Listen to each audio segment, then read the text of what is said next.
Sandrine Faroche. Joie de vous retrouver. Bonsoir Nolo, bonsoir Zemmour. Je rappelle à vos amis et à tous vos ennemis qu'ils peuvent réagir sur les réseaux sociaux avec le hashtag ZenPP. Comme disait Claude Nougaro, Baudelaire l'appelait le spleen, ma grand-mère l'appelait cafard. Et moi, je ne l'appelle pas. Il sait venir tout seul. Oh. Alors, est-ce que vous le connaissez, ce blues du mois de janvier, les garçons? Est-ce que vous avez un peu le moral dans les hauts de choses? Non, moi, c'est plus une inquiétude que le blues, parce que depuis que j'ai vu que les arbitres s'en prenaient aux joueurs, je ne me sens plus en sécurité sur ce plateau. Je me dis qu'à tout moment, vous pouvez me tacler. Exactement. Péter les plombs et me tacler. Donc, je suis plus inquiet que vous mordre les mollets. Ça c'est déjà mieux. Alors Zemmour, ça va vous? La forme? Oui. Bon, eh ben très bien, si vous êtes en forme, les chronomètres sont prêts, ils sont derrière moi. C'est l'heure du match.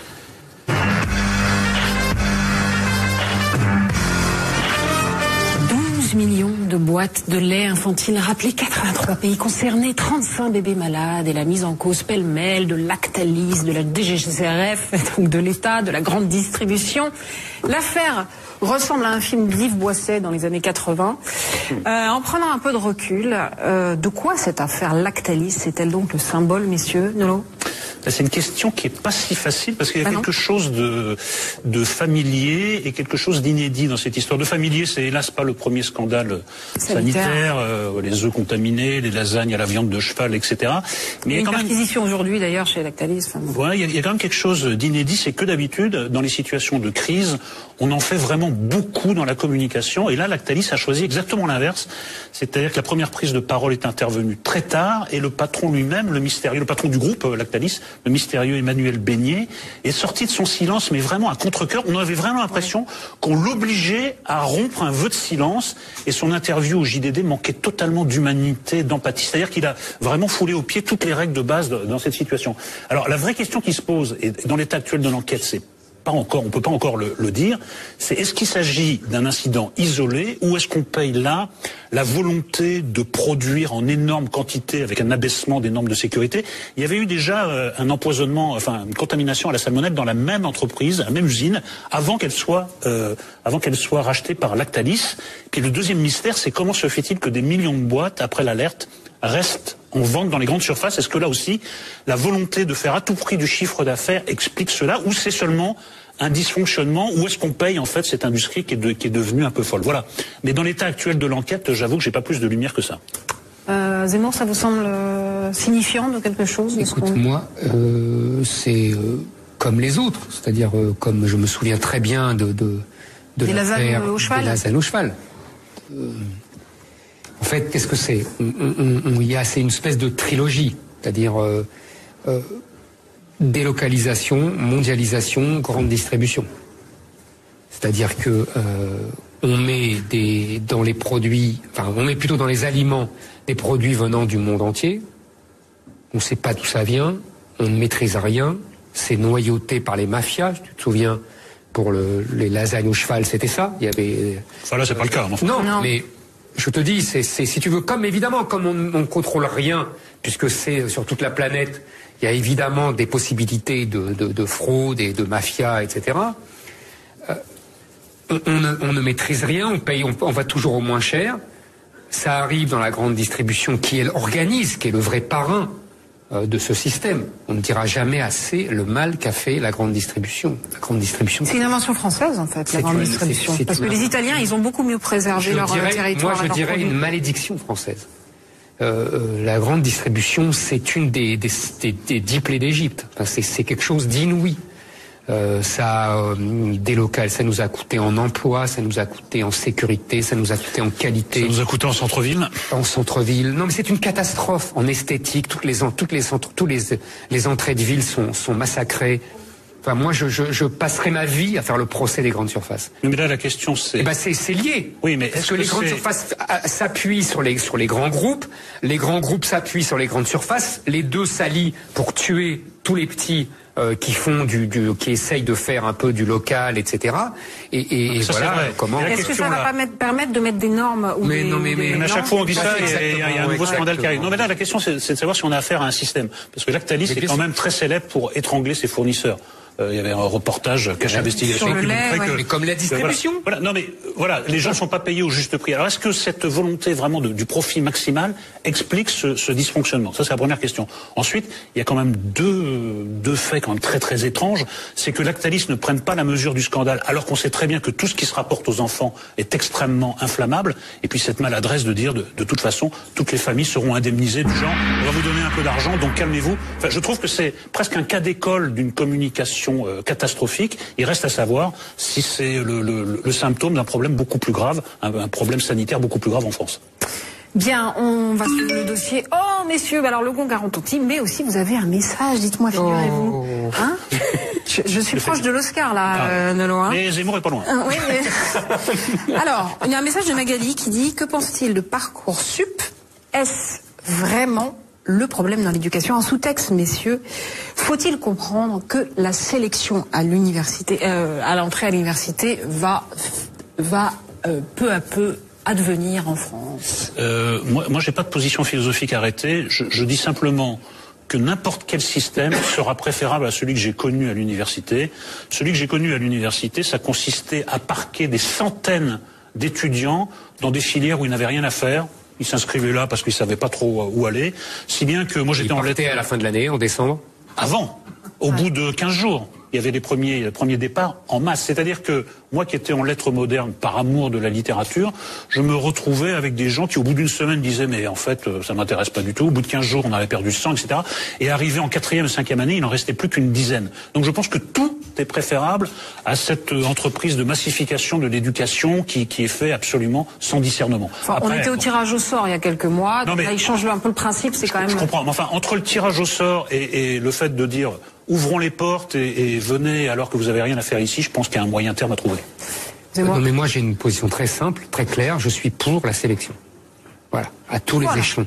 Je suis pour la sélection en 6e, je suis pour la sélection en 3e, je suis pour la sélection pour remettre un bac qui vaille qui soit vraiment le bac, qui soit pas donné même sauf à ceux qui ont tué leur père et leur mère.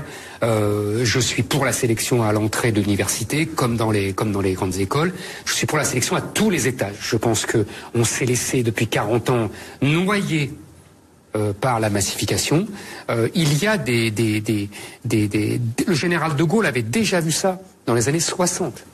Il avait très bien compris que la massification qu'il mettait en œuvre était... Mais on la lui a imposée. Comment? Il se l'est laissé imposer. Exactement. Ouais. Et même lui a cédé devant, c'est ça que je voulais dire, devant les syndicats de l'éducation et devant... on va refaire un débat sur l'éducation nationale. Là, c'était juste pour avoir répondre à Magali. Voilà Magali. Merci messieurs. C'est maintenant l'heure de notre premier débat.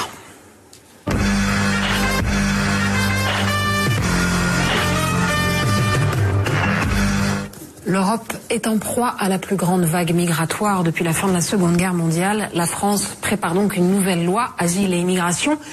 Une loi pas encore rédigée, mais déjà très polémique avant de recevoir Pierre-Henry, le patron de France Terre d'Asile et la députée apparentée l'AREM, Sonia Crimi. Voyez cette mise à jour de Gaël Atlan.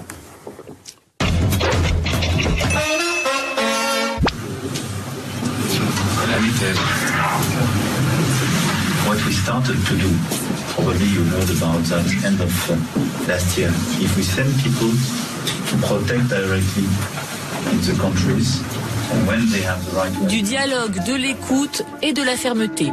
Emmanuel Macron opère plus que jamais un travail d'équilibriste sur l'épineuse question de l'immigration et notamment du droit d'asile.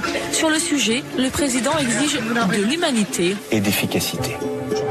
Première mesure polémique, la circulaire Collomb éditée le 12 décembre dernier et qui stipule pour les équipes mobiles d'être dépêchées dans les centres d'hébergement d'urgence afin de recenser les étrangers. Recensement, certains entendent rafle, tri et convoquent les pages les plus sombres de l'histoire et ce, au sein même de la majorité. Tous les étrangers de France ne sont pas des terroristes. Tous les étrangers de France ne sont pas d'indélicats fraudeurs aux aides sociales. Dire le contraire, c'est jouer avec les peurs.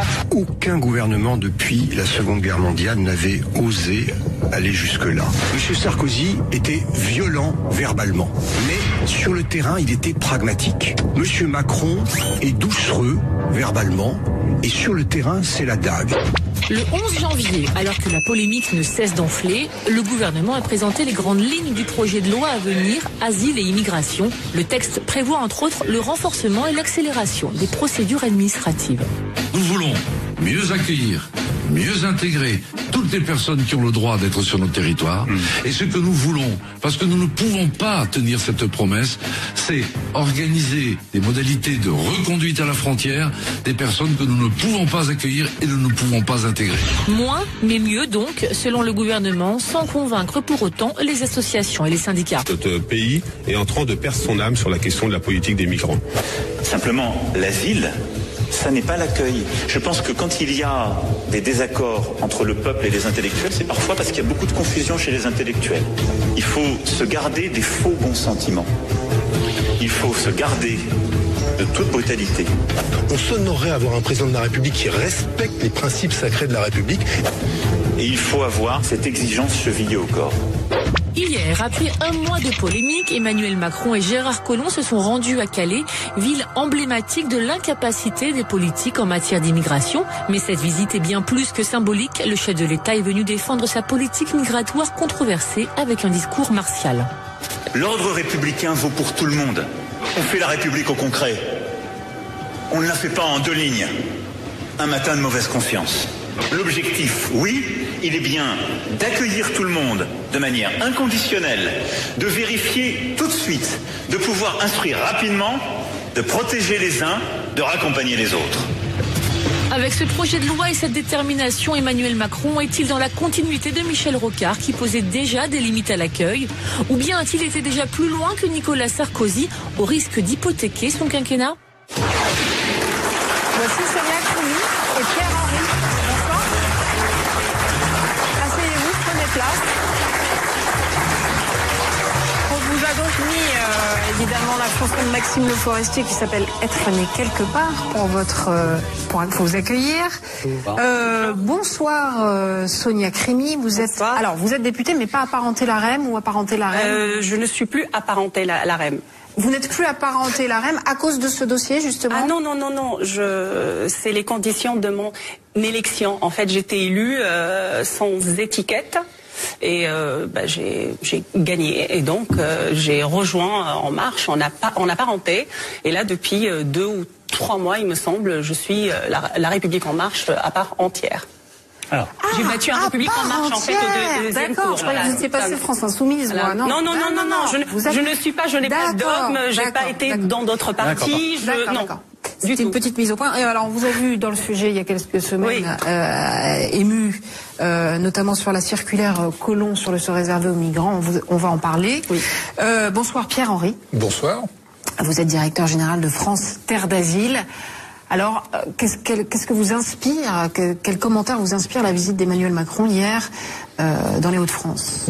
Un président vertical sur un sujet régalien et qui fait son job, qui félicite les forces de l'ordre, qui pose un certain nombre de problèmes là où ils doivent être posés, c'est-à-dire au niveau européen, notamment avec la nécessité de réexaminer un certain nombre de règlements, de directives, notamment le règlement Dublin, on reviendra sur l'explication, qui pose la nécessité de revisiter la relation bilatérale avec la Grande-Bretagne. Évidemment, puisque la Grande-Bretagne a externalisé sur le sol français depuis bien longtemps sa politique d'asile et d'immigration. Et puis qui défend son ministre de l'Intérieur et le projet de loi tel que on a pu en voir les grandes lignes. Bon, maintenant c'est un discours. Et après Calais, après le discours de Calais du 16 janvier 2018, il reste la réalité sur le terrain et pas simplement à Calais. C'est pas un discours, c'est un autre discours. Parce que vous parlez d'un président vertical sur un sujet régalien. Ce qu'on a entendu hier et ce qu'on a entendu les jours précédents, c'est très différent de ce que disait Emmanuel Macron il y a encore quelques mois. Et ça va dans le sens, alors chacun choisira le mot qui lui convient, d'une plus grande fermeté, ou en tout cas de plus, il y a plus de fermeté envers les demandeurs d'asile et les migrants en général. Comment vous recevez ça? Non, il y a une recherche de cohérence. Le grand problème, c'est qu'en réalité, dans notre pays, et c'est particulièrement indigne, on ne sait pas accueillir les migrants lorsqu'ils arrivent sur le territoire. Ce qui fait qu'il y a des milliers de personnes qui restent à la rue et dont on ne sait d'ailleurs pas s'ils sont demandeurs d'asile ou pas. Aujourd'hui, la mission de premier accueil est confiée à la police. Et la police, elle fait ce qu'elle sait faire. C'est-à-dire, elle disperse les flux. Elle ne traite pas du sujet. Et donc, l'angle mort, d'une certaine manière, du discours d'hier, c'est bien la nécessité de mettre en place un dispositif d'accueil digne et vertueux. Ça veut dire quoi? Ça veut dire que les gens, ils ont un toit sur la tête, ils peuvent manger, ils peuvent se reposer, mais ils déclinent aussi leur identité, puis ils sont orientés vers les dispositifs qui vont bien, c'est-à-dire et qui ont la charge de déterminer l'accès à l'asile ou pas. L'Office français de protection des réfugiés et des apatrides, la Cour nationale du droit d'asile, c'est, je rappelle que nous sommes signataires d'une convention qui s'appelle la Convention de Genève. La Convention de Genève, elle examine les dossiers au cas par cas et pas en fonction des nationalités. Et puis ensuite se pose la question, évidemment, de l'éloignement. Mais ce qu'il faut faire, c'est, dans l'ordre, un dispositif d'asile digne et vertueux, un examen rapide des situations, une politique d'intégration. Ceux que l'on ne peut pas renvoyer parce que ils viennent de pays en guerre ou parce qu'ils vivent depuis longtemps sur le territoire, on les régularise. Et puis enfin, donc vous validez les intentions, si je comprends bien. On renvoie.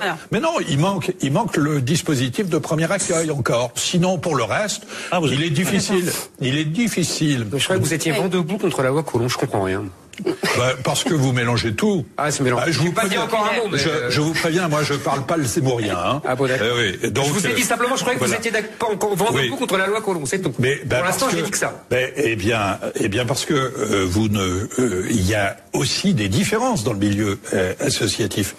Il y a aujourd'hui un certain nombre d'associations dont nous sommes d'ailleurs, qui refusons la circulaire sur l'hébergement. Vous voyez bien. On avance. Mais oui, on va avancer. C'est sûr qu'on va avancer. Oui, mais pourquoi? Tout simplement parce que l'hébergement est considéré comme un domicile. Et pour le domicile est considéré comme inviolable, sauf décision de justice. Bien. Ça, c'est la règle dans tous les établissements médico-sociaux. Et dans l'hébergement d'urgence de droit commun, en réalité, c'est simplement une décision administrative du préfet qui peut mettre les gens dehors sans aucune décision de justice. C'est contre cela que nous allons. Pour le reste, en ce qui nous concerne, nous faisons une distinction entre l'asile et l'immigration. L'asile, c'est un devoir de la France. Mais nous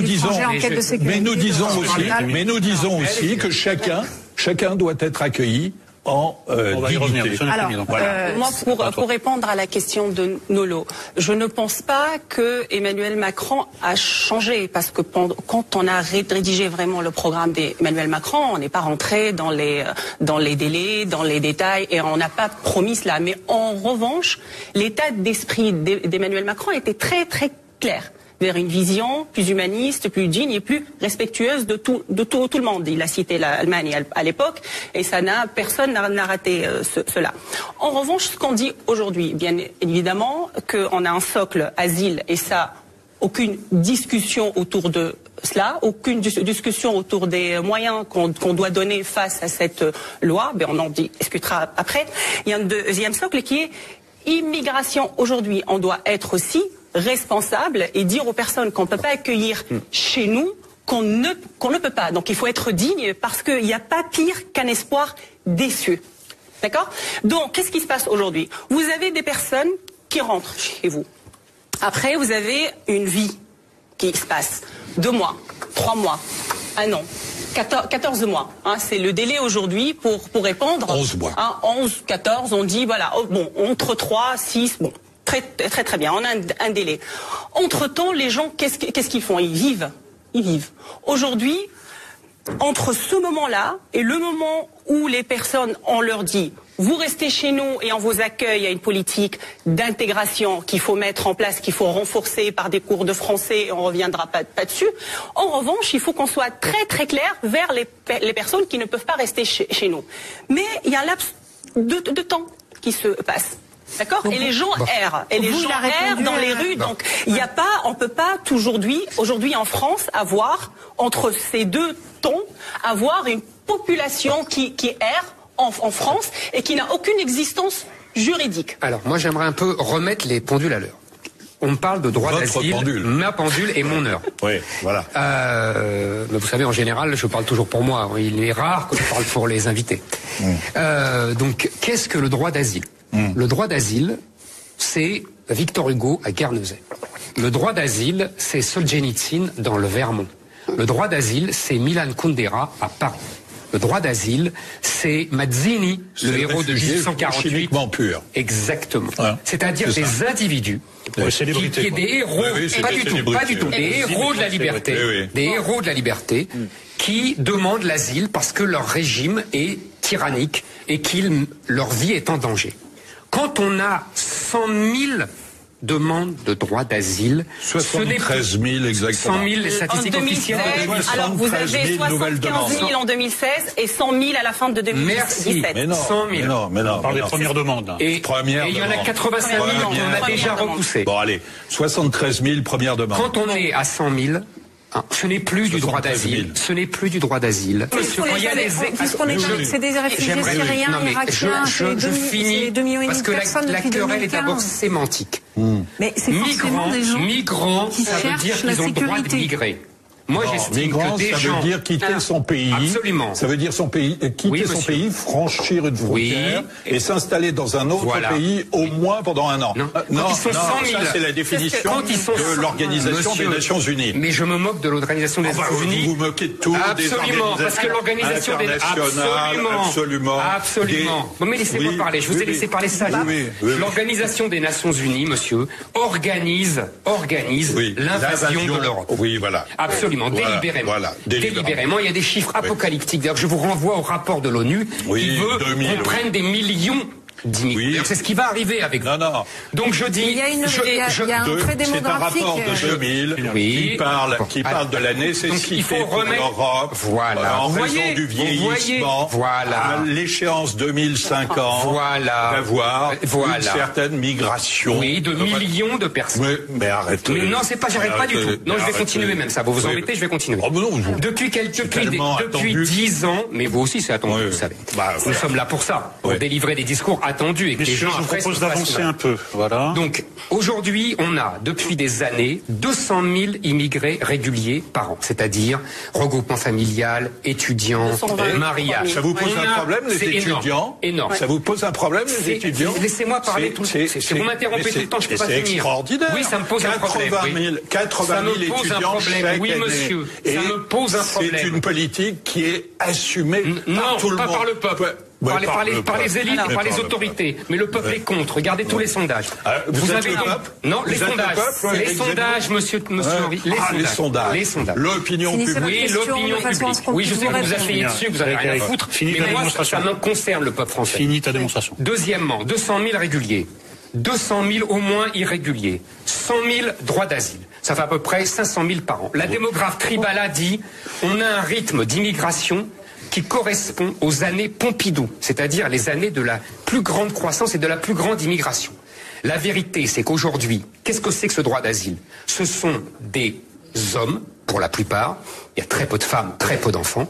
Ce sont des musulmans, pour la plupart, qui viennent d'Albanie, d'Afghanistan. Juste une remarque.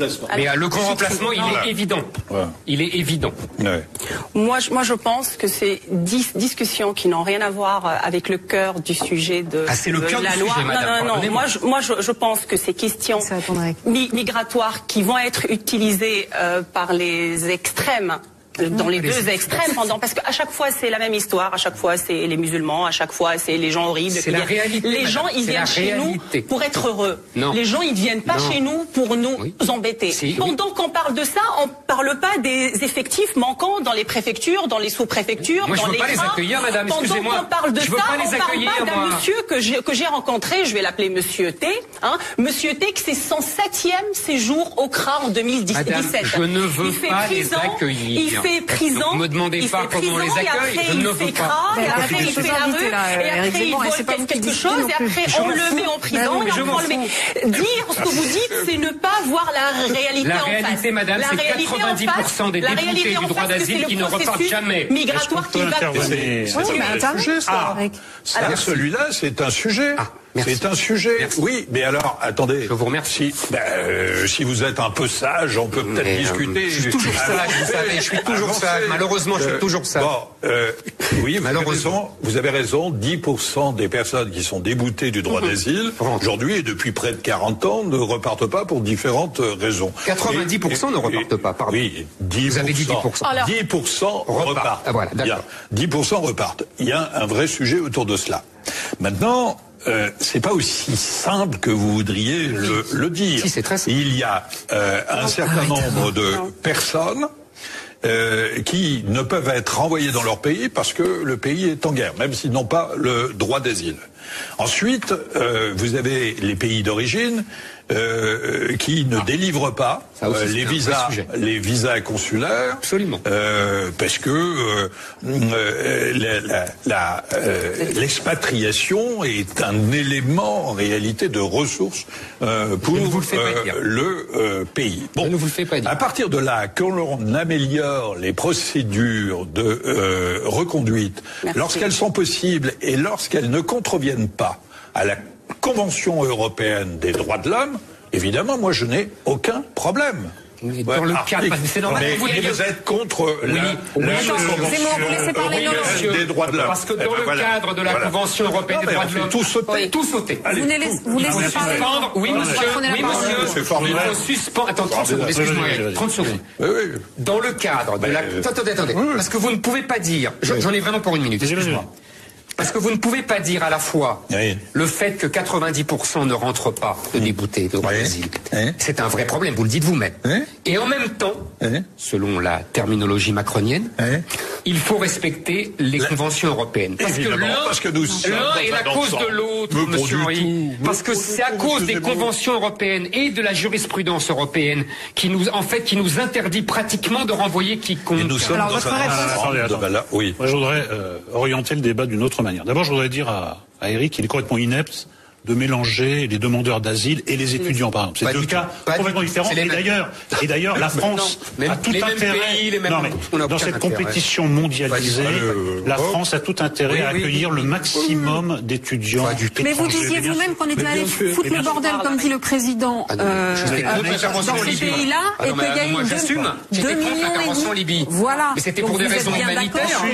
Vous êtes bien d'accord que ces migrants sont des gens qui cherchent l'asile. Ceux-là. Non. Mais non. Et d'ailleurs, je suis pas d'accord. Et d'ailleurs, si on discutait des chrétiens d'Orient, tu aurais certainement un autre discours. Il faut les accueillir. Et je serais d'accord avec toi. Ils sont pas musulmans. Voilà. Mais moi j'assume. J'assume l'univers. Énorme problème avec l'islam aujourd'hui. On n'a pas besoin de rajouter des centaines. Donc on va fermer les frontières et tout ira très bien. Personne ne rentre au Japon. Personne ne rentre en Australie. Personne ne rentre en Hongrie. C'est pas la réalité du terrain. C'est pas la réalité des personnes ne rentrent en Pologne. Le langage c'est Madame Mana Vermeau de toutes les blagues bien odorantes. S'il vous plaît. Thomas Jefferson, 3e président des États-Unis, il dit tout homme a 2 pays, sa patrie et la France. Oui, mais ça, c'est très pratique quand on veut dire un pays, on le fait. C'est notre image dont il s'agit. Donc, également. est-ce que je peux continuer, Mme Crimi? Allez-y. On reprend. Zemmour assume ce qu'il veut. Moi, j'assume l'universalité du droit d'asile. On ne regarde pas la couleur de peau ou la religion. C'est inconditionnel, l'asile. Bon. Et donc, Mme Crimi, je suis assez surpris de votre position, parce que je vous ai connue plus véhémente, notamment à l'Assemblée nationale, mais Richard Ferrand nous a prévenu que vous alliez rentrer dans le rang, c'est quand même... Non, il a déjà dit ce que vous alliez voter, donc j'ai la situation, ne m'obligez pas à la faire, c'est pas où je veux en venir. Simplement, je vois qu'il y a deux choses qui vous dérangent pas, qui sont quand même étranges. C'est en effet, moi, un truc qui me paraît très choquant, pas seulement parce que c'est douteux en droit, mais parce que c'est philosophiquement choquant, c'est les contrôles dans les centres d'hébergement. Il y a un droit d'asile, il y a un droit de sanctuaire, je ne trouve pas ça normal. Et ensuite, hier, dans le discours d'Emmanuel Macron, il y avait quelque chose d'un peu étrange, c'est qu'il a rappelé les forces de l'ordre à la déontologie. C'est peut-être qu'il y a des problèmes de déontologie, c'est peut-être que les demandeurs d'asile ou les migrants en général sont traités de façon indigne avec, on leur confisque le peu de vêtements qu'ils ont, le peu de biens personnels qu'ils ont, on les disperse à coups de lacrymogène, et ça, ce n'est pas compatible avec les droits de l'homme en général, et encore moins avec la France, qui est la patrie des droits de l'homme. Donc je trouve que vous... Oui, il y a des dérapages. Bon, et voilà. Moi, je trouve que vous, qui étiez en pointe sur ce sujet, vous êtes sagement rentré dans le rang, et je trouve ça très décevant. Alors, c'est très bizarre de voir comment on voit vraiment le travail d'un parlementaire aujourd'hui. Un parlementaire est là pour enrichir une loi. Rappeler l'orientation d'une loi avant qu'elle sorte, ça ne veut pas dire que j'étais contre ou ça ne veut pas dire que je suis pour. Aujourd'hui, le texte de loi définitif n'est pas encore là. Donc, moi, je reviens sur l'idée de dire je me suis assagie, je suis rentrée. Il ne s'agit pas de là. Il s'agit que on est en train de faire notre travail de parlementaire. C'est pas ce que dit M. Ferrand. Non, mais écoutez, on a une liberté dans le débat énorme, une unité après dans le vote. On verra selon l'orientation que ce texte va prendre. Richard Ferrand, moi, ne je vous dis l'orientation. Sonia Crimi, lorsque nous aurons voté ce texte, viendra vous expliquer pourquoi elle aussi, naturellement, elle l'aura voté. On va amender, on va l'orienter, on va revenir sur des points comme l'accueil des mineurs. Non, mais les deux points que j'ai soulevés, est-ce que vous allez, vous, les soulever à l'Assemblée? Alors, le texte n'est pas encore là. C'est pour ça que je vous demande si bien évidemment, il faut revoir, aller trier, on dit aller trier l'idée de cette circulaire. Sur le fond, je suis d'accord qu'il faut raccourcir ou autre, mais sur la forme, je comprends qu'elle choque. C'est pas le lieu. Mais je comprends qu'elle choque. Mais ce qu'on ne dit pas aujourd'hui, moi je suis pas là ni pour défendre la circulaire ou autre, je laisse d'autres le faire. La circulaire, c'est le petit bout de la lorgnette. Oui, voilà, c'est un tout petit point. La circulaire hébergement, c'est d'une infinie maladresse. Le ministre de l'Intérieur n'aurait jamais dû faire cela. Maintenant que l'on recense les personnes qui sont dans les centres, c'est pas un scandale. La question, non mais soyons clairs, le problème c'est tout simplement l'injonction faite par un certain nombre de préfets de prendre les gens qui sont en situation irrégulière et de les mettre dehors. Les mettre dehors, c'est une solution ça dans notre pays, dans la 5%. Évidemment non, c'est indigne. Mais c'est une autre question que l'asile. L'asile, encore une fois, il y a une convention, la Convention de Genève, qui regarde les dossiers au cas par cas. Et c'est notre honneur que de protéger un certain nombre de personnes qui méritent l'asile. 43 000 en France en 2017, c'est moins que la moyenne européenne, Éric Zemmour. Vous voyez, on a encore un petit effort à faire et on va aider le gouvernement à le faire. On est en pointe là-dedans, vous inquiétez pas. Sonia Crimi, juste un mot et on va aider le gouvernement français à se mettre au niveau européen. Ce que nous, on ne souhaite pas, c'est que vraiment cette loi soit encore comme les 5 lois votées ces 10 dernières années, soit encore une loi en plus, où on va rajouter X heures là, on va rajouter... Non.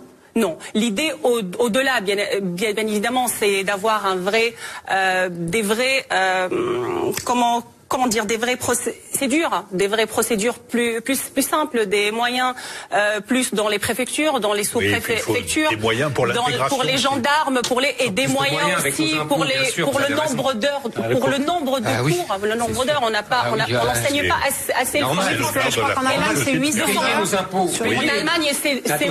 Aujourd'hui je voudrais dire une chose. Il y a un jeu de rôle en vérité. Je reprends la parole. J'étais étranger et vous m'avez accueilli, dit-on dans les évangiles. Merci infiniment d'être passé sur ce plateau. Merci Sonia Crimi et merci Pierre-Henri. Merci d'être venu sur ce plateau. Dans quelques instants, nous parlerons de ceux qui ont la tentation de Venise, d'Alain Juppé. Nous parlerons de tyrannie et enfants masqués avec Richard Malka. Et puis il y aura aussi les drôles de Alba Ventura et Sandrine Saroche et Eric Zemmour. On n'est pas content, mais c'est respect du conducteur. Tout de suite, c'est la pub.